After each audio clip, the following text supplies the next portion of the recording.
Hi! మన technical వినోదం ఛానల్‌కి స్వాగతం, సుస్వాగతం. ఈరోజు అందరికీ ఇల్లు ఫ్రీ హౌస్ ఫర్ ఆల్ అనే పథకం గురించి తెలియజేయడానికి నేను మీ ముందుకొచ్చాననమాట. ఇంకా మన ఛానల్‌ని ఎవరైనా సబ్స్క్రైబ్ చేసుకోకుండా ఉంటే సబ్స్క్రైబ్ చేసుకోండి. అలాగే మన వీడియోని కూడా లైక్ చేయండి. 10 మందికి మేలు జరుగుతుంది. ఇక పాయింట్‌లోకి వెళ్దాం రండి. ఈ అందరికీ ఇల్లు అనే పథకాన్ని రాష్ట్ర ప్రభుత్వం ఇప్పటికే రాష్ట్రంలో చాలా ప్రాంతాల్లో మొదలుపెట్టడం జరిగిందనమాట.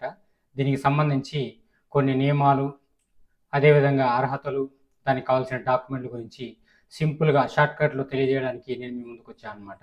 ఇప్పుడు ఆంధ్రప్రదేశ్ ప్రభుత్వం గృహ నిర్మాణ పథకంలో భాగంగా పట్టణాలు, ఇంకా గ్రామీణ ప్రాంతాల్లో ఉన్నటువంటి కుటుంబాలకు ఉచితంగా ఇళ్ల స్థలాలను ఇచ్చే విధంగా కొత్త పథకాన్ని ప్రారంభించిందనమాట. ఈ పథకం ద్వారా గ్రామీణ ప్రాంతాల్లో ఉన్నటువంటి లబ్ధిదారులకు కానీ, అదేవిధంగా పట్టణంలో ఉన్నటువంటి లబ్ధిదారులకు కానీ ఉచితంగా స్థలాలను ఇవ్వడం కోసం ప్రభుత్వం ముందుకొచ్చిందనమాట. గ్రామీణ ప్రాంతాల్లో అయితే 3 సెంట్లు, పట్టణ ప్రాంతాల్లో అయితే 2 సెంట్లు స్థలాన్ని ఇవ్వడానికి ప్రభుత్వం ముందుగానే కేటాయించడం కూడా జరిగిందనమాట. అది గ్రామీణ ప్రాంతాల్లో అయితే 3 సెంట్లు ఇస్తారు, పట్టణ ప్రాంతాల్లో అయితే 2 సెంట్లు ఇస్తారనమాట.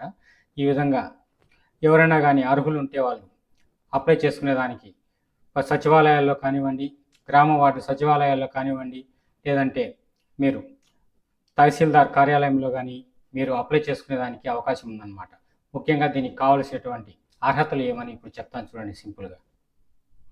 ఇప్పుడు ఈ పథకానికి ఎవరెవరు అర్హులు అంటే, లబ్ధిదారుడు ఖచ్చితంగా తెల్ల రేషన్ కార్డు కలిగి ఉండాలి, అంటే బీపీఎల్ రేషన్ కార్డు. అదేవిధంగా లబ్ధిదారుడు ఇతర గృహ నిర్మాణ పథకాల ద్వారా స్థలం పొందకుండా ఉండాలి. అదేవిధంగా ఆంధ్రప్రదేశ్ రాష్ట్రానికి చెందిన పౌరుడై ఉండాలి. ఇంకా ఇతర రాష్ట్రాల్లో ఇల్లు లేదా స్థలం లేకుండా ఉండాలన్నమాట. అదేవిధంగా ఆంధ్రప్రదేశ్ ప్రభుత్వం ద్వారా ఇంతకుముందు గృహ పథకాల ద్వారా ఇంటి స్థలం పొందకోకుండా ఉండాలన్నమాట.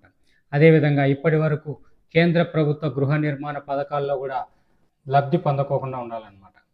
ఇప్పటి వరకు కేంద్ర ప్రభుత్వ గృహ నిర్మాణ పథకాల్లో లబ్ధి పొందకోకుండా ఉండాలన్నమాట.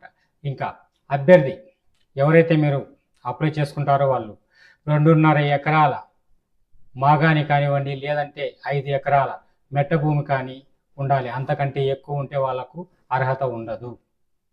దీన్ని ఏ విధంగా దరఖాస్తు చేసుకోవాలంటే, గ్రామ లేదా వార్డు సచివాలయ కార్యాలయం ద్వారా దరఖాస్తు చేసుకోవచ్చు. దరఖాస్తు చేసుకునేదానికి అవకాశం ఉందన్నమాట. వాళ్ళు ఇచ్చే ఫారం తీసుకొని ఫిలప్ చేసి తిరిగి వాళ్ళకి రిటర్న్ ఇవ్వాల్సి ఉంటుంది. అదేవిధంగా ఇటీవల అప్డేట్ చేసుకున్నటువంటి తెల్ల ration card, Aadhaar card, address proof వంటి పత్రాలను కూడా దరఖాస్తు ఫారానికి జతపరచాల్సి ఉంటుంది. పూర్తి వివరాలు నింపిన తర్వాత దరఖాస్తు ఫారాన్ని సంబంధిత సచివాలయంలో కానివ్వండి, లేదంటే ఈ ఎంఆర్ఓ ఆఫీసులో కానివ్వండి ఇవ్వాల్సి ఉంటుందన్నమాట. ఇది ఫ్రెండ్స్. ఇంతవరకు మన ఛానల్ ఎవరైనా సబ్స్క్రైబ్ చేసుకోకుండా ఉంటే తప్పకుండా సబ్స్క్రైబ్ చేసుకోండి. అదేవిధంగా మన వీడియోని లైక్ చేయండి. ఇంతసేపు ఓపికగా విన్నందుకు, చూసినందుకు అందరికీ ధన్యవాదాలు ఫ్రెండ్స్.